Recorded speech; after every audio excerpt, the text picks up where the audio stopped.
नमस्कार। The such आप देख रहे हैं, आपके साथ मैं हूं आदित्य कुमार। बड़ी गंभीर बात करने के लिए आपके बीच आया हूं। सबसे बड़ी बात है क्योंकि आम तौर पर आम जीवन इस दौर पे चलता है कि बिजली कैसी है, गांव में बिजली कितने घंटे रहती है, शहर में बिजली कितने घंटे रहती है, और सरकारें बिजली पर बहुत बहुत दावे भी करके आती हैं। खास तौर पे आपने दिल्ली में देखा कि बिजली के दावों पर ही सरकार बनी हुई है। लेकिन इस वक्त बिजली संकट बहुत जोरों पर है। हर जगह जगह से खबरें निकलकर सामने आ रही हैं कि कोयला की कमी हो गई है भारत में, और भारत में एक बड़ा बिजली संकट आ सकता है। एक संकट कोरोना काल था, और कोरोना काल के बाद धीरे धीरे अर्थव्यवस्था पर पटरी पर आ रही है। तो अब ये लग रहा है कि एक बार फिर से अर्थव्यवस्था पटरी से उतर जाएगी, क्योंकि कोयले की भारी कमी हो गई है, जिससे बिजली की आपूर्ति पूर्ण रूप से नहीं हो पा रही है। इसके कई सारे तर्क दिए जा रहे हैं, लेकिन समझने वाली बात यह है कि बिजली अगर नहीं होगी तो काम कैसे चलेगा, क्योंकि आजकल सब बिजली पर आधारित हो गए हैं। गांव गांव तक बिजली पहुंच रही है। अगर शहरों में बिजली कट जाएगी, जो लोग चौबीसों घंटे बिजली में रहते हैं, उनको अगर 4-5 घंटे बिजली से दूर रखा जाएगा तो वो कैसे तड़फड़ाएंगे बिन पानी मछली, ये आप समझ सकते हैं। तो सबसे गंभीर बात है, इस गंभीर बात पर हम चर्चा करेंगे, बताएंगे कि आखिरकार ऐसा संकट क्यों आने वाला है। कई सारी रिपोर्ट्स भी आपको दिखाएंगे, कई सारे जो चैनल्स हैं, कई सारे वेबसाइट हैं, वहाँ पर खबरें भी आ रही हैं इस तरह की कि बड़ा संकट आने वाला। सबसे पहले बीबीसी पर हम बात करेंगे। बीबीसी में सीधे सीधे लिखा है कि भारत में आने वाले वक्त में अप्रत्याशित बिजली संकट खड़ा हो सकता है। भारत में 135 कोयले पर आधारित बिजली संयंत्र हैं, जिनमें से आधे से अधिक कोयले की तंगी झेल रहे हैं। यानी आधे से अधिक, 135 तो टोटल है, उसमें से आधे से अधिक कोयले की तंगी झेल रहे हैं। इसलिए यह कहा जा रहा है कि बहुत बड़ा बिजली संकट आ जाएगा। आप देखिए, भारत में 70% से अधिक बिजली कोयले से उत्पादित होती है। तो अगर कोयले की कमी है तो सीधे सीधे इसका असर बिजली पर पड़ सकता है। इससे कई सारे तर्क भी दिए जा रहे हैं, वो एक उनमें से एक तर्क में बता देता हूं आखिर ये संकट क्यों आने वाला है। सरकार का कहना है, ऊर्जा मंत्रालय का कहना है कि बिजली संकट के पीछे की वजह कोरोना काल है। अभी इसे हास्यास्पद कहेंगे या क्या कहेंगे आप समझिए। जिसमें कहा जा रहा है कि इसमें दफ्तर के काम से लेकर अन्य काम घर से ही निपटाए जा रहे थे, और लोगों ने इस दौरान जमकर बिजली का इस्तेमाल किया। दूसरी वजह, हर घर बिजली देने का लक्ष्य, जिससे पहले के मुकाबले में बिजली की मांग बढ़ी है। ऊर्जा मंत्रालय के आंकड़े के अनुसार 2019 से अगस्त सितंबर महीने में बिजली की कुल खपत 10,660 करोड़ यूनिट प्रति महीना थी। यह आंकड़ा 2021 में बढ़कर 12,420 करोड़ रुपए प्रति महीने तक पहुंच गया है। तो आंकड़ा बढ़ रहा है, मतलब सरकार हर घर में बिजली पहुंचाना चाह रही, तो इससे सरकार को इससे दिक्कत आ रही, कोयला कम हो रहा है, बिजली की खपत ज़्यादा हो रही है। और दूसरा तर्क ये था कि सरकार, कोरोना काल आ गया, कोरोना काल में दिक्कतें आ गई, काम बंद हो गए, वर्क फ्रॉम होम चलने लगा, तो बिजली खपत ज़्यादा हो गई। तो आप ये समझिए कि ये दोनों तर्क अपने आप में बेबुनियाद साबित हो रहे हैं। इसलिए क्योंकि अगर आपके पास व्यवस्था नहीं थी तो आप इस बात का दावा क्यों कर रहे थे कि हम हर घर में बल्ब लगा देंगे, हर घर में लाइट पहुंचा देंगे। इन सब चीज़ों को करने के लिए आपने क्या रोड मैप तैयार किया था, उस रोड मैप पर भी सवाल उठेंगे। दूसरी सबसे बड़ी बात जो कोरोना को लेकर की जा रही है, कोरोना को लेकर सीधे सीधे कहा जा रहा है कि वर्क फ्रॉम होम की वजह से ऐसा हो गया। लेकिन अब यह समझना होगा कि अगर कोई इंसान वर्क फ्रॉम होम करेगा तो कम बिजली खपत होगी। आप जानते हैं, कंपनी में जाने पर बहुत सारी चीज़ें होती हैं। कंपनी पर एसी का इस्तेमाल होता है, एसी का बिजली का बिल कितना आता है आपको ये जानकारी है।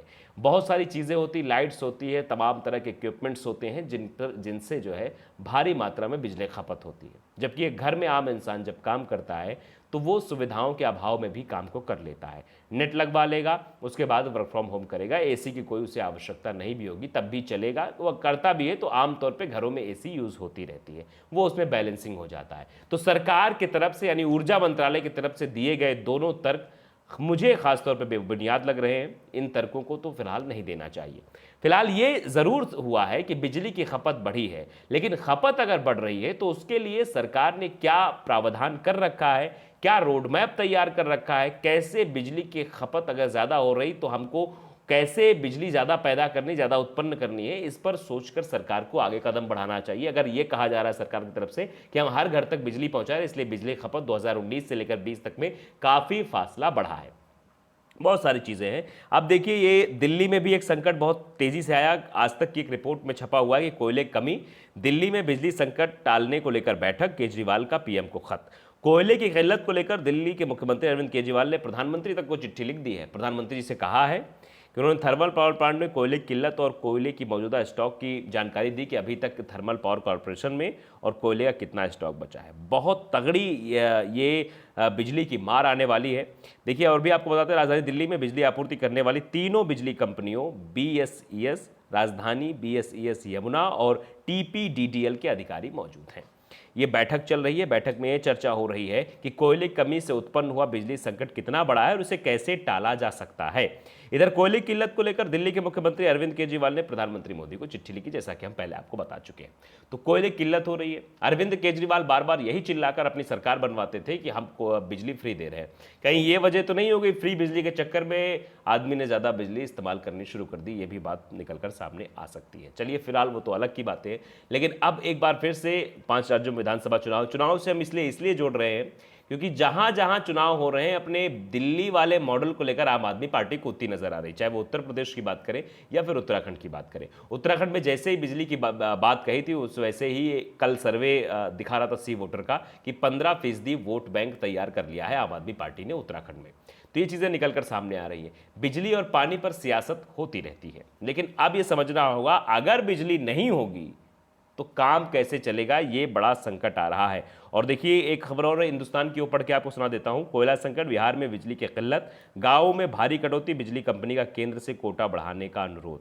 बिजली कंपनी कह रही कोटा बढ़ाया जाए, कोयला लाया जाए, लेकिन जब इस पर बड़े बड़े अर्थशास्त्रियों से बात की जा रही है तो अर्थशास्त्रियों का साफ तौर पर यह कहना है कि अगर कोयले की किल्लत भारत में है, ये बात बाहर फैलेगी तो बाहर से अगर आयात किया जाएगा तो सीधे तौर पर बाहर की कंपनियां कोयले को अधिक दाम में भारत को बेचेंगी, जिससे भारत की अर्थव्यवस्था पर बुरा असर पड़ सकता है। क्योंकि सीधे तौर पर अगर कोयला महंगा खरीदा जाएगा, उसी महंगे कोयले से बिजली बनाई जाएगी, तो संभवतः यह सिद्ध होता है कि आपके जेब पर असर इसका पड़ेगा, क्योंकि सरकार सीधे तौर पर जो बिजली कंपनियां हैं वो भी बिजली के रेट को बढ़ा देंगी, यानी इसका सीधा खामियाजा आम जनता को भुगतना पड़ेगा। तो अर्थशास्त्री बताते हैं कि अगर ऐसा किया जाता है तो एक और नया संकट भारत पर उत्पन्न हो जाएगा, आम जनता पर कर्ज का बोझ हो जाएगा और सीधे सीधे भारत की जो अर्थव्यवस्था एक बार पटरी पर आ रही है वो फिर से पटरी पर उतर जाएगी, ऐसा अर्थशास्त्रियों का मानना है। तो चलिए अब इस पर निजात की थोड़ी बात कर लेते हैं कि भारत सरकार क्या करे। दरअसल भारत अपनी करीब 140 करोड़ आबादी की ज़रूरतों को कैसे पूरा करे और भारी प्रदूषण करने वाले कोयले पर निर्भरता कैसे कम करे, हाल में सारे ये सवाल भारत की सरकारों के लिए चुनौती बने हैं। डॉक्टर नंदी कहते हैं कि समस्या इतनी बड़ी कि इसका कोई अल्पकालिक हल है ही नहीं है, मतलब निकाला ही नहीं सकता। सबसे महत्वपूर्ण बात है कि इसका दायरा बहुत बड़ा है। हमारी बिजली एक बड़ा हिस्सा थर्मल पावर यानी कोयले से आता है। मुझे नहीं लगता कि अभी हम ऐसी स्थिति में पहुंच गए हैं कि थर्मल पावर का कोई प्रभावी विकल्प ढूंढ सके। मैं ये मानता हूं कि भारत के लिए चेतावनी है और भारत को संभलना चाहिए।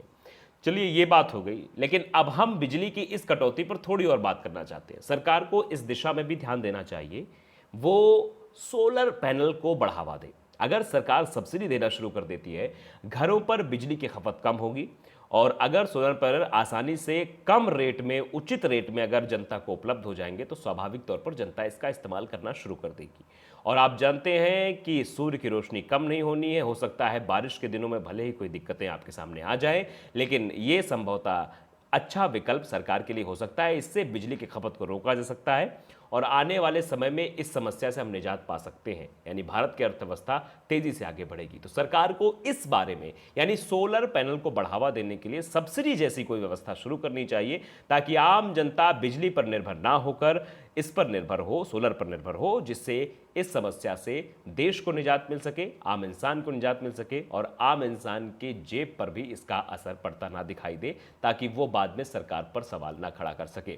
तो मेरा मानना है, मेरे तौर पर सरकार को भी इस बात को समझना चाहिए। अगर सरकार मेरे इस संदेश को सुने तो सरकार से सीधा ये निवेदन है कि आम जनता के लिए सबसे अच्छा विकल्प सोलर रहेगा। अगर सरकार इस पर सब्सिडी देती है तो आम जनता इसे खरीद सकेगी और खरीदेगी तो इसका उपयोग करेगी तो बिजली खपत कम होगी, बिजली खपत कम होगी तो सीधे तौर पर कोयले कमी कम होगी और कोयले कमी कम होगी तो बिजली का जो संकट दिख रहा है, लग रहा है कि बिजली की नहीं आएगी, वो बिजली भी लगातार चलती रहेगी। कमर्शियल जो कंपनियां हैं वो आराम से चलती रहेंगी, सब व्यापार ठीक से चलता रहेगा। तो फिलहाल आज के इस वीडियो में गंभीरतापूर्ण बातें थी, ये बातें करना बेहद ज़रूरी थी आपके लिए भी और हमारे लिए भी।